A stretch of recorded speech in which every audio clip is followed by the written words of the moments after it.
Las manos de Salvador Duarte todavía olían a la cal de la prisión cuando tocó por primera vez el vidrio roto del invernadero. No sabía todavía el nombre de la mujer que vivía en esa casa. No sabía que esas plantas, colgadas hacia adentro como si quisieran esconderse de la luz, habían sido lo único que un hombre muerto había amado con la misma paciencia con la que se ama a un hijo. Solo sabía que llevaba 3 años sin tocar tierra que no fuera la del patio de un penal, y que sus dedos, apenas libres, necesitaban encontrar algo vivo antes de que la libertad misma le pareciera una mentira más. A unos metros, sentada en el escalón de piedra de la entrada, una niña de 7 años dibujaba círculos en el polvo con un palito, sin levantar la vista, como quien ha aprendido que mirar demasiado a los adultos solo trae preguntas incómodas. Se llamaba Luz, que aunque nadie en ese pueblo lo sabía todavía, esa niña llevaba más tiempo esperando un hogar del que ningún adulto a su alrededor era capaz de admitir. Soledad Vargas los vio desde la ventana de la cocina, con las manos todavía húmedas de lavar los trastes de la mañana. Vio al hombre delgado, de espalda encorvada por el trabajo o por la vergüenza, mirando su invernadero como quien mira una herida que reconoce, y sintió, antes de saber nada de él, la misma desconfianza vieja y cansada que llevaba 2 años cargando, como quien carga una piedra en el bolsillo del delantal. No lo dejó entrar. Salió al patio, se cruzó de brazos frente a la reja oxidada y dijo lo único que tenía preparado para los forasteros que llegaban con las manos vacías y los ojos llenos de necesidad. «Aquí no hay trabajo para nadie», dijo, «y menos para quien acaba de salir de donde usted salió, porque en un pueblo pequeño las noticias corren más rápido que el agua del río, y todos sabían ya, antes de que Salvador Duarte terminara de caminar la calle principal, que aquel hombre había pasado 3 años en la cárcel del distrito por el incendio del granero de don Aurelio Campos, el hombre más rico y más temido de la región. Salvador había llegado esa mañana en la parte trasera de un camión de carga, con Luz dormida sobre su hombro y una bolsa de lona que contenía todo lo que le quedaba en el mundo. No tenía casa, no tenía familia cerca, salvo su hermana Rosa, que había cuidado de Luz durante los 3 años de encierro y que había muerto de una fiebre repentina apenas 2 meses antes de que él saliera. La noticia le llegó por carta, con la letra torcida de un vecino que no sabía escribir bien, pero que había tenido la decencia de avisarle.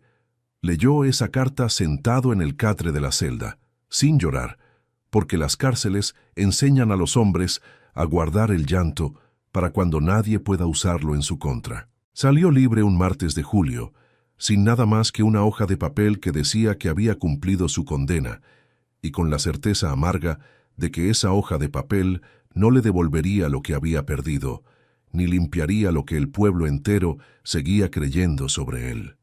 Porque Salvador Duarte no había prendido fuego al granero de don Aurelio Campos. Nunca lo había hecho. Pero era el capataz de aquella hacienda, el hombre que había denunciado a don Aurelio ante las autoridades por pagar salarios de hambre y por golpear a los peones que se quejaban, y cuando el granero ardió 3 noches después de esa denuncia, con todo el trigo de la temporada convertido en cenizas, fue Salvador quien terminó señalado, arrestado y condenado sin más prueba que la palabra del propio don Aurelio y el silencio comprado de 2 testigos. Nadie en el pueblo había preguntado quién se beneficiaba de que el granero ardiera justo después del seguro que don Aurelio había cobrado semanas antes. Nadie había preguntado por qué el capataz honesto, el que exigía justicia para los peones, terminó siendo el culpable perfecto. Las preguntas incómodas no se hacen en los pueblos donde el más rico también es el más temido. Salvador caminó hasta el pueblo de los Almendros, porque alguien en la última parada del camión le había dicho que ahí nadie lo conocía todavía, que ahí quizás podría empezar de nuevo con Luz antes de que la noticia de la cárcel lo alcanzara. No sabía que las noticias en esas tierras viajan más rápido que los hombres. Cargaba en las manos, además de la bolsa de lona, la única habilidad que la prisión le había dejado que no fuera amargura. Durante los 3 años de encierro había trabajado en el jardín penitenciario, uno de los pocos privilegios que se ganaban con buena conducta, y ahí entre las rejas y la tierra compartida, había aprendido de un viejo agrónomo preso por deudas todo lo que un hombre puede aprender sobre raíces, sobre injertos, sobre la paciencia que necesitan las plantas más difíciles de mantener con vida. Fue por eso que, al pasar frente a la casa de Soledad Vargas y ver a través de la reja un invernadero entero muriéndose de descuido, sus pies se detuvieron solos, sin que su cabeza lo decidiera. Soledad tenía 45 años y una costumbre nueva, aprendida a la fuerza de no confiar en nada que llegara sin avisar. Había enviudado 2 años atrás. Su esposo, Emiliano, había muerto una tarde de otoño, no de golpe como mueren algunos hombres, sino lentamente, durante meses, mientras una enfermedad del corazón le robaba primero el aliento y después las ganas de levantarse. Ella lo había cuidado hasta el final, sola, porque sus 2 hijos vivían lejos, en la capital, y llegaban solo para los velorios y para las llamadas de cortesía los domingos. Emiliano había sido agrónomo de profesión y jardinero de vocación, y durante 15 años había construido, planta por planta, un invernadero de orquídeas que era el único de su tipo en toda la región. Las había conseguido viajando, comprando semillas y esquejes en ferias lejanas, cartas escritas a otros cultivadores, favores pedidos a cambio de otros favores. Cada orquídea tenía una historia que solo él conocía completa, y cuando murió, se llevó con él el conocimiento exacto de cómo mantenerlas vivas. Soledad sabía regar, sabía barrer el invernadero, sabía quitar las hojas secas, pero no había tenido nunca la necesidad de saber cuánta agua necesitaba cada especie, en qué estación había que trasplantarlas, qué luz las mataba y qué luz las salvaba. Durante 2 años había visto, sin poder hacer nada, cómo las orquídeas de Emiliano se iban apagando una por una, como si compartieran el mismo destino que su dueño. Había pensado en venderlas, había pensado en dejarlas morir sin más, porque verlas agonizar le dolía casi tanto como recordar a Emiliano en la cama, respirando cada vez más despacio. Pero no podía. Esas orquídeas eran lo único que quedaba de la parte de su esposo que ella nunca había entendido del todo, y dejarlas morir se sentía como dejarlo morir 2 veces. Sus hijos le decían que vendiera la casa, que se mudara a la capital con ellos, que un invernadero no se sostiene solo con nostalgia. Ella no los culpaba por no entender, pero tampoco los escuchaba. Por eso, cuando vio a ese hombre delgado, con la mirada de quien ha pasado mucho tiempo mirando el suelo, detenerse frente a su reja y observar el invernadero con una atención que no era curiosidad, sino algo más parecido al reconocimiento, algo en ella se resistió, pero algo más, mucho más escondido, se despertó. No lo dejó entrar esa primera vez. Cerró la conversación tan rápido como pudo y volvió adentro, con el corazón latiendo más fuerte de lo que hubiera querido admitir. Salvador no insistió. No tenía derecho a insistir y lo sabía. Tomó a Luz de la mano, recogió la bolsa de lona y caminó hacia la plaza del pueblo, donde durmieron esa noche bajo el techo de la iglesia, porque el sacristán, un hombre mayor de pocas palabras, tuvo la decencia de no preguntar nada y de dejarles una manta. A la mañana siguiente, Salvador volvió a caminar frente a la casa de Soledad, no porque tuviera un plan, sino porque no tenía otro lugar hacia donde caminar. Y otra vez sus pies se detuvieron frente al invernadero. Esta vez ella no salió a correrlo. Lo observó desde la ventana con los brazos cruzados, mientras él, sin pedir permiso, se agachaba junto a la reja y señalaba algo hacia adentro, algo que Luz, sentada cerca, escuchaba con atención aunque no entendiera del todo. «Esa orquídea necesita menos agua, no más», murmuró Salvador, casi para sí mismo, como quien habla con una planta que puede escucharlo. «La estamos ahogando, no secando». Lo dijo en voz suficientemente alta para que llegara hasta la ventana. Soledad lo escuchó y sintió, por primera vez en meses, algo parecido a la curiosidad ganarle a la desconfianza. Salió al patio. Esta vez no se cruzó de brazos. «¿Cómo sabe usted eso?», preguntó. Trabajé la tierra durante 3 años, respondió él, sin apartar la mirada del invernadero. En un lugar donde no había mucho más que hacer, salvo aprender bien lo poco que nos dejaban tocar. No dijo la palabra cárcel. No necesitaba decirla. Ella ya la sabía y él lo sabía también. Soledad se quedó en silencio un momento largo. Miró hacia la niña, que había encontrado una hormiga, y la observaba con la seriedad absoluta de los niños, que no tienen otra cosa en que entretenerse. Miró después las orquídeas, la mitad de ellas ya casi perdidas con los tallos doblados y las hojas manchadas de un amarillo enfermo. «No puedo pagarle nada», dijo finalmente, «y no confío en usted». «No le estoy pidiendo que confíe», respondió Salvador. «Le estoy pidiendo que me deje intentar salvar esa de ahí, la del fondo, antes de que sea tarde. Después de eso, decide usted lo que quiera». Ella no respondió con palabras. Simplemente abrió la reja, un poco, lo suficiente para que él entrara.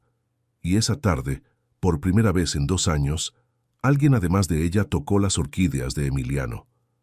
Los primeros días fueron de gestos pequeños, silenciosos, casi tímidos. Salvador llegaba temprano antes de que el calor apretara y trabajaba en el invernadero mientras Luz jugaba cerca, con la misma piedra o la misma hormiga o el mismo palito, con esa capacidad infantil de convertir cualquier cosa en un mundo entero.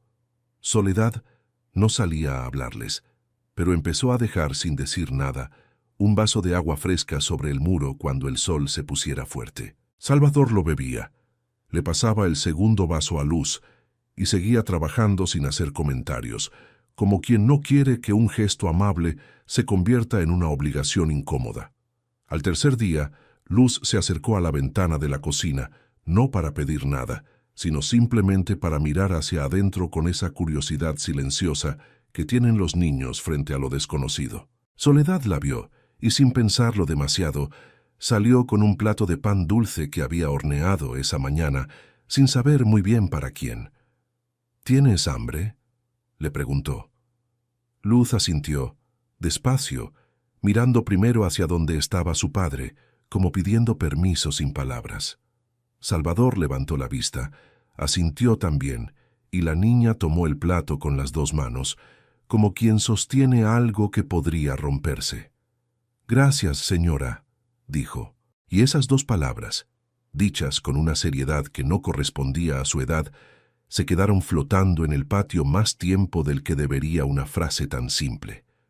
Con el paso de los días, la rutina se acomodó sola, sin que nadie la planeara.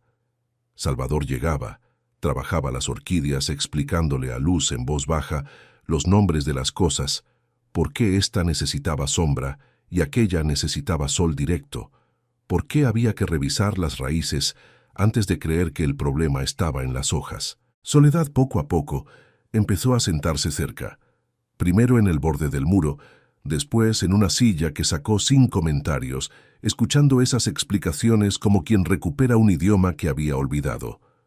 Al 6.º día, la primera orquídea, la que Salvador había señalado el primer día, mostró un brote nuevo pequeño y verde, apenas visible entre las hojas viejas. Salvador se lo mostró a Soledad sin decir gran cosa, solo señalando con el dedo, y ella se quedó mirando ese brote más tiempo del que hubiera querido admitir, porque sintió por primera vez en 2 años que algo de Emiliano seguía vivo en ese invernadero y que no dependía solo de su memoria para seguir existiendo. Esa noche, Soledad buscó en el cajón del aparador una caja de acuarelas que había comprado hacía años para uno de sus nietos, que nunca llegaba a visitarla lo suficiente para usarla, y la dejó al día siguiente sobre el muro, sin nota, sin explicación. Luz la encontró, la abrió con el mismo cuidado con que abría todo lo que le importaba, y esa tarde, mientras su padre trabajaba, se sentó a pintar las orquídeas una por una, con los colores que le parecían correctos, aunque no fueran exactos. Un día, Salvador le preguntó a Soledad si podía contarle algo sobre Emiliano, sobre cómo había armado el invernadero, porque decía que entender la historia de cada planta lo ayudaba a saber cómo tratarla mejor. Soledad se sentó junto a él, con las manos alrededor de una taza de café que ya se había enfriado, y le contó del viaje a la capital donde Emiliano había conseguido las primeras orquídeas, de las cartas que escribía a otros cultivadores pidiendo esquejes, de las noches que pasaba leyendo libros prestados de la biblioteca del pueblo, solo para entender por qué una planta se negaba a florecer. Salvador escuchó todo sin interrumpir, y cuando ella terminó, dijo simplemente que se notaba, en la forma en que las raíces se habían extendido, que ese hombre había querido esas plantas con una paciencia que pocas personas tienen. Soledad guardó esa frase como se guardan las cosas que no se quieren perder. Otro día, mientras Salvador revisaba una de las orquídeas más viejas, Luz se acercó con una pregunta que llevaba días guardándose. Le preguntó a Soledad si había tenido hijos pequeños alguna vez, y ella respondió que sí, hace muchos años, aunque ahora vivían lejos y llamaban solo los domingos. La niña procesó esa información con la seriedad de quien evalúa algo importante, y después preguntó si podía ella ayudar a regar las plantas más pequeñas, las que todavía no tenían nombre en su cuaderno de dibujos. Soledad le dijo que sí, y le mostró con paciencia cuánta agua echar y en qué parte de la maceta, exactamente como Salvador le había enseñado a ella pocos días antes. Fue la primera vez que Soledad enseñó algo del invernadero a alguien más, y sintió, mientras lo hacía, que el conocimiento de Emiliano, en lugar de perderse con ella, empezaba a pasar hacia adelante. Una tarde de calor fuerte, cuando el trabajo se hizo pesado, Soledad sacó al patio no solo agua, sino un guiso completo que había preparado sin decir para quién, y los tres comieron juntos por primera vez, en la mesa de afuera, bajo la sombra de un árbol que Emiliano también había plantado años atrás. Luz habló del perro de un vecino que la seguía cada mañana camino al invernadero, de una mariposa que había visto entrar y salir 3 veces del mismo lugar como si buscara algo, de un color nuevo que había mezclado en su cuaderno y que todavía no sabía cómo llamar. Salvador comió en silencio, pero era ya un silencio distinto al de los primeros días, el silencio tranquilo de alguien que empieza a sentirse, aunque no lo diga en voz alta, en un lugar que podría llegar a ser suyo. El problema llegó, como llegan siempre los problemas verdaderos, disfrazado de visita amable. Doña Remigia, vecina de Soledad desde hacía más de 20 años, apareció una mañana con una excusa de azúcar prestada y una intención completamente distinta. Soledad, dijo sentada en la cocina con la taza de café, que nadie le había ofrecido pero que ella misma se sirvió. ¿Sabes quién es ese hombre que tienes trabajando en tu jardín? Sé lo que necesito saber, respondió Soledad, con más firmeza de la que sentía. Ese hombre quemó el granero de don Aurelio Campos. Estuvo 3 años preso. Y ahora lo tienes aquí, cerca de ti, cerca de tus cosas, como si nada. Nunca lo condenaron por maldad, dijo Soledad, aunque en realidad no sabía casi nada de los detalles del caso, solo lo que Salvador le había dicho en frases cortas y sin adornos. Los hombres como ese siempre tienen una historia bonita para contar, respondió Remigia. Pero el fuego no se prende solo, Soledad, y tú tienes un invernadero entero de cosas que se queman fácil. La frase se quedó ahí, flotando, mucho después de que Remigia se fuera. Y esa tarde, cuando Salvador llegó como todos los días, Soledad lo observó distinto. No abrió la reja de inmediato. Lo dejó esperando unos segundos más de los necesarios, y cuando finalmente lo dejó pasar, no salió con agua fresca al mediodía, ni con pan, ni con ningún gesto. Salvador lo notó, no dijo nada, pero trabajó ese día con una tensión distinta en los hombros, sabiendo exactamente de dónde venía ese cambio, porque no era la primera vez que una desconfianza vieja se despertaba a su alrededor sin necesidad de pruebas nuevas. Al final de esa tarde, cuando Salvador recogía sus herramientas para irse, Soledad salió a la puerta. ¿Es verdad que usted quemó el granero de don Aurelio?, preguntó, directa, sin adornos. Salvador se detuvo. La miró un momento largo antes de responder. No, dijo, no lo hice, pero entiendo que usted no tenga por qué creerme solo porque lo diga. Entonces, ¿por qué lo condenaron? Porque denuncié a don Aurelio ante las autoridades por lo que les hacía a los peones. Y 3 días después de esa denuncia, su granero ardió, justo después de que él cobrara un seguro que nadie sabía que existía. Necesitaban un culpable rápido, y yo era el más fácil de señalar. ¿Por qué no se defendió mejor? Me defendí, dijo él, con la voz un poco más baja. Pero un hombre pobre contra un hombre rico, en un pueblo que necesita el trabajo que ese hombre rico da, no tiene defensa que alcance. Pasé 3 años pagando una verdad que no era mía, mientras mi hija crecía sin mí y mi hermana enfermaba sola cuidándola. Soledad no respondió de inmediato. Miró hacia donde Luz guardaba las acuarelas con el mismo cuidado ceremonial de siempre.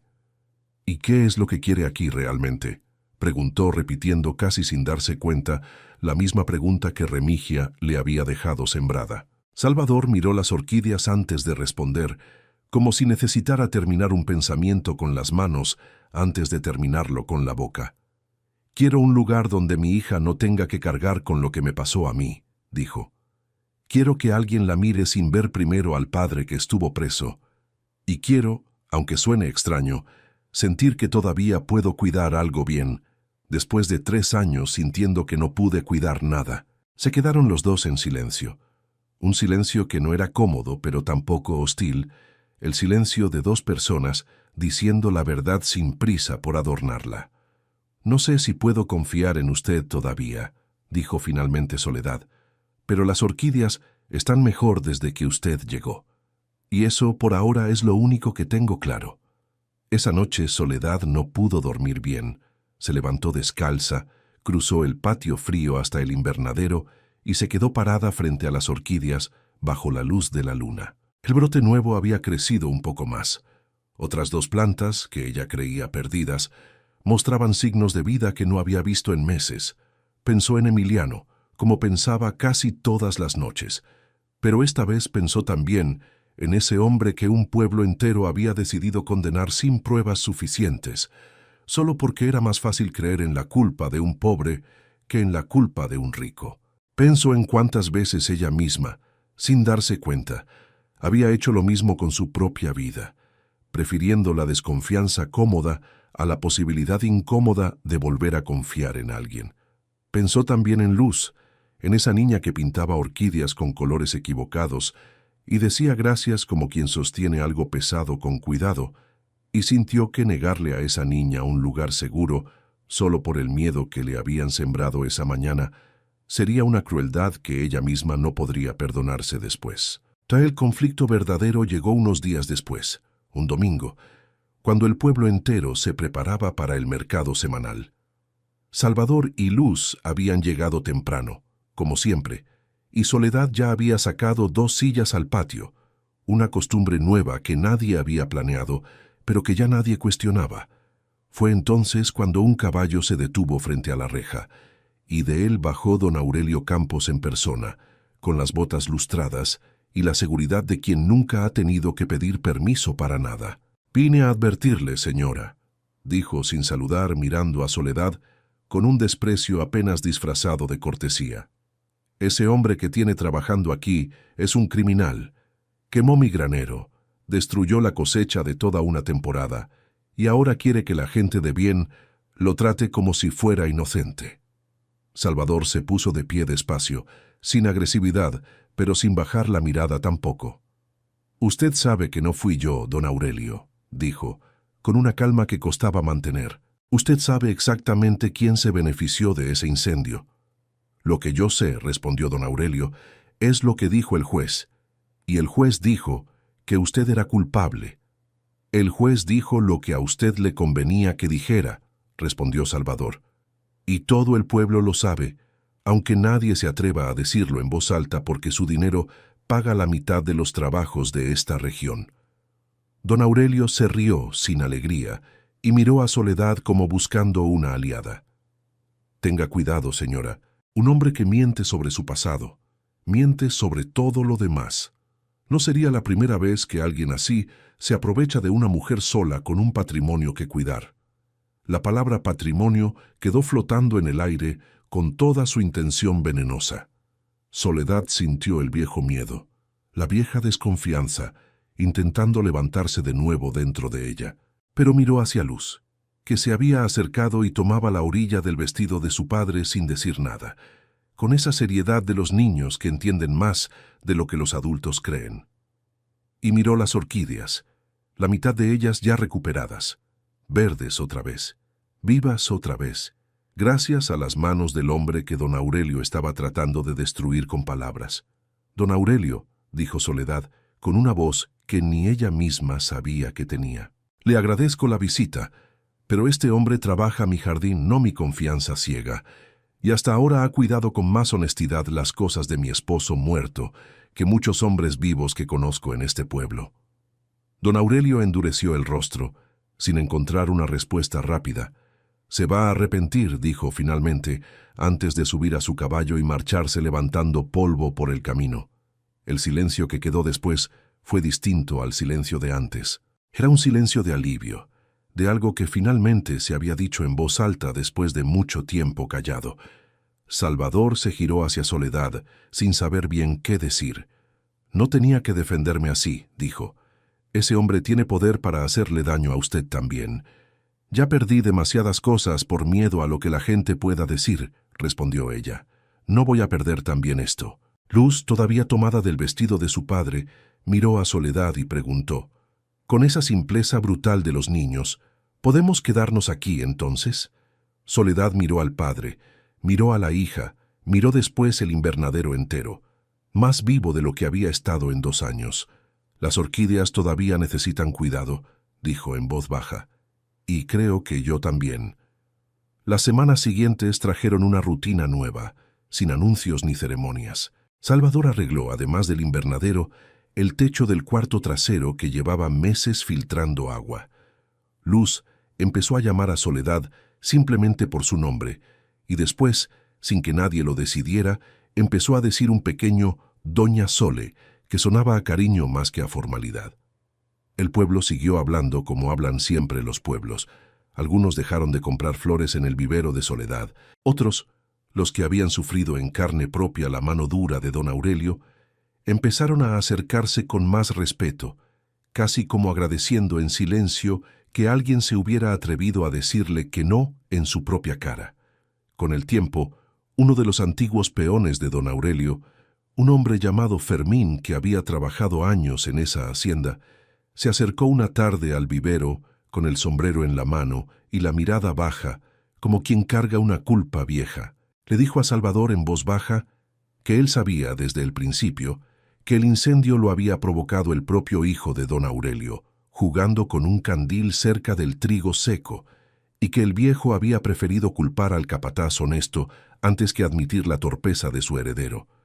Nunca dijo nada por miedo a perder su trabajo, y ahora, con los años, el peso de ese silencio se le había vuelto insoportable. Salvador escuchó todo sin rencor en la voz, y le dijo que lo agradecía, pero que ya no necesitaba que nadie más lo justificara, porque las personas que de verdad importaban en su vida ya sabían la verdad sin necesitar pruebas.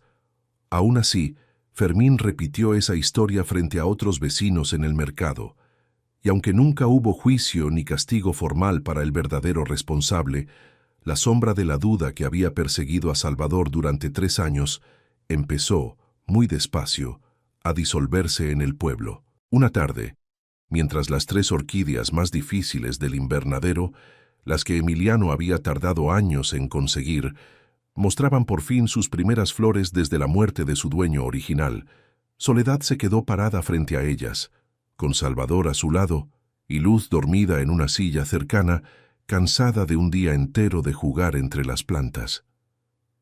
Emiliano hubiera querido verlas así, dijo Soledad, casi para sí misma. «Creo que las está viendo», respondió Salvador, sin mirarla, mirando las flores. No dijo más, y no necesitaba decir más, porque en ese invernadero que un hombre muerto había construido con paciencia y que un hombre vivo había rescatado sin que nadie se lo pidiera, algo nuevo había empezado a crecer, algo que todavía no tenía nombre, pero que, como las raíces más profundas, no necesitaba apurarse para saber hacia dónde quería ir. Y así, entre orquídeas que volvían a florecer y una niña que por fin dormía tranquila sin miedo a que la mañana siguiente trajera otra despedida, un pueblo entero que había decidido condenar a un hombre sin pruebas, empezó, muy despacio, a aprender que a veces la verdad tarda pero no se pierde para siempre. Fin.